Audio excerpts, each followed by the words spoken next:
Right ఇక Telangana municipal ఎన్నికల్లో కాంగ్రెస్ జోరు కొనసాగుతోంది. ఇప్పటి వరకు అధికారికంగా 30 మున్సిపాలిటీలను అధికారులు ప్రకటించారు. 25 మున్సిపాలిటీల్లో కాంగ్రెస్ గెలుపొందగా 5 మున్సిపాలిటీల్లో బీఆర్ఎస్ గెలిచింది.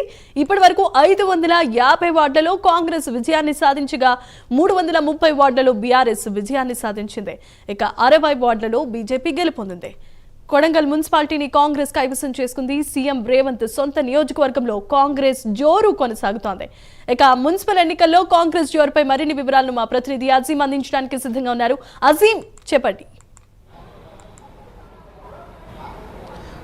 116 మున్సిపాలిటీల్లో కాంగ్రెస్ పార్టీ ఇప్పటికే దాదాపుగా 33 మున్సిపాలిటీలను కైవసం చేసుకుంది. అలాగే కార్పొరేషన్లో కూడా కొంత కాంగ్రెస్ పార్టీ హవా కొనసాగిస్తున్నట్టు కనిపిస్తుంది. అయితే ప్రస్తుతం గాంధీ భవన్లో సంబరాలు చేయడానికి కూడా కాంగ్రెస్ పార్టీకి సంబంధించిన నేతలు అయితే ఇక్కడ వచ్చేసారు. ప్రస్తుతం మనతో మాట్లాడడానికి కూడా మాజీ కార్పొరేటర్, జేహెచ్ఎంసీ మాజీ ఫ్లోర్ లీడర్ అయినటువంటి దర్పల్లి రాజశేఖర రెడ్డి గారు మాట్లాడే ప్రయత్నం చేద్దాం. 116 మున్సిపాలిటీల్లో 7 కార్పొరేషన్లో కాంగ్రెస్ పార్టీ ఎన్ని స్థానాలు కైవసం చేసుకుంటుందని మీరు అనుకుంటున్నారు? మెజారిటీ స్థానాలు కాంగ్రెస్ పార్టీ కైవసం చేసుకుంటుంది. మా ముఖ్యమంత్రి రేవంత్ రెడ్డి గారు, అదేవిధంగా టీపీసీసీ అధ్యక్షులు మహేష్ గౌడ్ గారి ఆధ్వర్యంలో ఈ రాష్ట్రంలో కాంగ్రెస్ హవా కొనసాగుతుంది.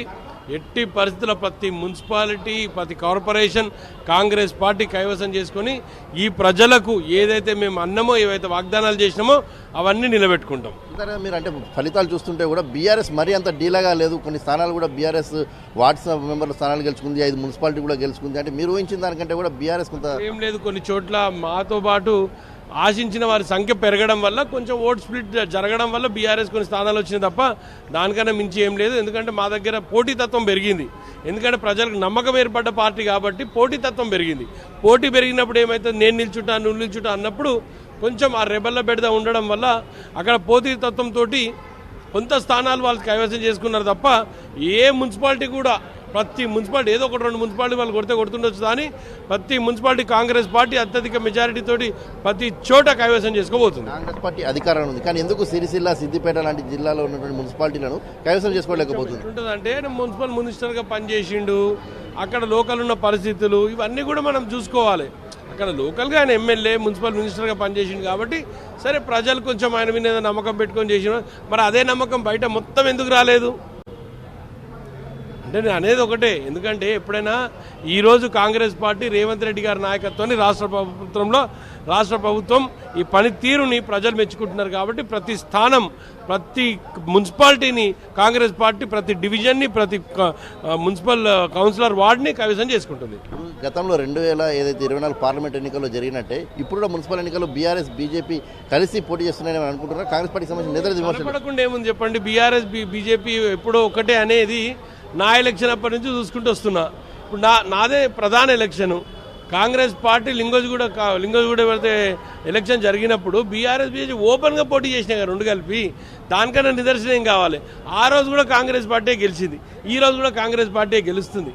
అంటే వీళ్ళు ఎప్పుడైనా సరే ఎదుటి పార్టీని దెబ్బతీసే ప్రయత్నం చేస్తారు అనే ఆలోచనతో ఉన్నారు కాబట్టి ప్రజలు గమనిస్తారు.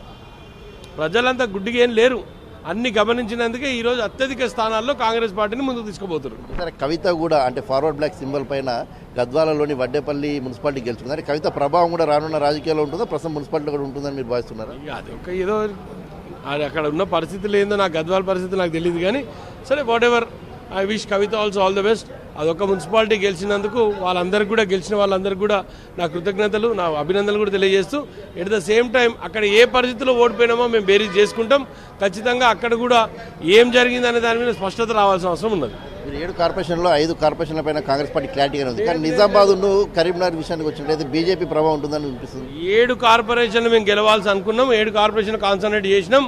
7 కార్పొరేషన్లో ఒక కార్పొరేషన్ నిజామాబాద్, ఏదైతే కరీంనగర్ కార్పొరేషన్ క్రిటికల్గా అనిపిస్తున్నాయో ఆ కార్పొరేషన్లలో కూడా మా విజయం తథ్యమని నేను అనుకుంటున్నాను. ఎందుకంటే వస్తున్న ట్రెండ్స్ బట్టి చూస్తుంటే ఖచ్చితంగా కాంగ్రెస్ పార్టీ ఎక్కడ నిల్చున్నా ఖచ్చితంగా కాంగ్రెస్ పార్టీ గెలుస్తుంది. ఈ చోట్ల హంగ్ ఏర్పడినటువంటి పరిస్థితి కూడా 3-4 చోట్ల మనం చూసుకుంటే హంగ్ చోట్ల కాంగ్రెస్ పార్టీ పరిస్థితి ఎలా ఉండబోతుంది? ఏం కాదు, ఎక్కడైనా మా రెబల్స్ ఎవరైనా ఉన్నారో మా రెబల్స్ని తీసుకొని అక్కడ కూడా మేము మున్సిపాలిటీ కైవసం చేసుకుంటాం. ఎందుకంటే హంగ్ అనేది ఇక కొన్ని పరిస్థితులు, అక్కడ ఉన్న పరిస్థితులు బట్టి జరిగిండొచ్చు కాక, సో అక్కడ ఉన్న దాన్ని బట్టి కూడా కొంతమంది ఎవరైతే అక్కడ మా అభ్యర్థులు ఎవరైతే రెబెల్స్ ఉన్నారో వాళ్ళందరినీ కూడా పార్టీలోకి తీసుకొని చేసుకుంటాం. ప్రధాన ప్రతిపక్ష పార్టీ బీఆర్ఎస్ ప్రధాన ఆరోపణ ఇప్పుడు కూడా కొద్దిసేపటి క్రితం కూడా నాయకులు మాట్లాడుతూ ఒక ఆరోపణ చేస్తున్నారు.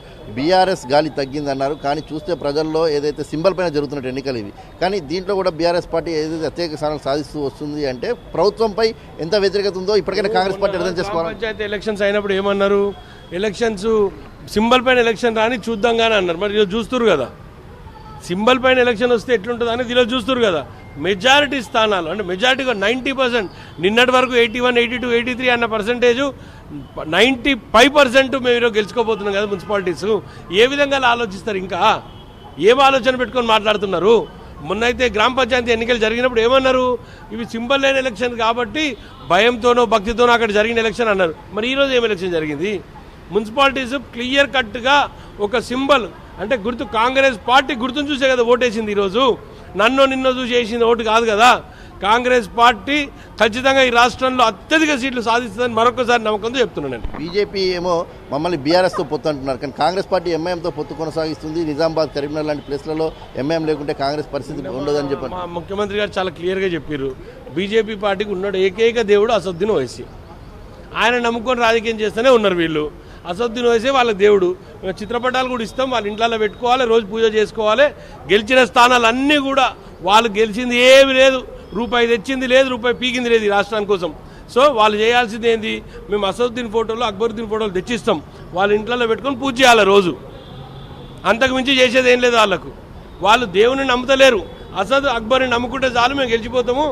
అభివృద్ధి కాదు వాళ్ళ లక్ష్యం, వల్ల మతపరమైన రాజకీయం చేయడం వాళ్ళ లక్ష్యం. కాబట్టి Akbar photo, Asaduddin photo frame కట్టి ఖచ్చితంగా మంచిగా ఫ్రేమ్ కట్టి ఇస్తాము, ఇంట్లో పెట్టుకొని పూజలు చేసుకోరు.